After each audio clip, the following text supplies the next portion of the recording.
एवढी मोठी बॅग बघून तुम्ही म्हणसाल की आता तू कुठे चालले? मी चालले आहे माझ्या माहेरी. खूप दिवस झालं माहेरी गेली नव्हते आणि आईचा सतत फोन येत होता की कधी येते कधी येते. त्यामुळे म्हणलं की आता जावंच. आजीची पुण्यतिथी होती आणि त्यानिमित्ताने माझे आत्या, काका, माझे चुलत भाऊ बहिणी सगळे एकत्र येतो आम्ही. कार्यक्रम असो किंवा नसो, पण माहेरी जाण्यात जो आनंद असतो ना तो कशातच नाही. आता हेच बघा ना, जसजसं आपलं घर जवळ येईल तसतसं ना खूप छान वाटतं. कधी एकदाचा हा रस्ता संपतो, हा प्रवास संपतो असंच होतं. तसंच माझं काहीसं झालं.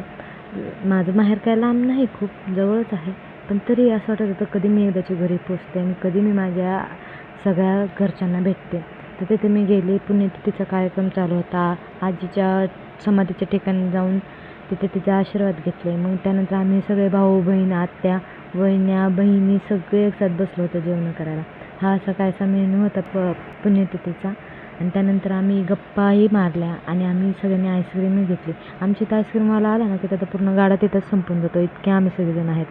वहिनींनी ह्या कवळ्या दुधाच्या वड्या बनवल्या होत्या, त्याही मी खाल्ल्या, खूप छान बनवल्या होत्या. आणि ही एक माहेरी जाऊन चहा मिळणं एकच नंबर बाबा. इकडे मुलांचा धिंगाणा तर चालूच होता.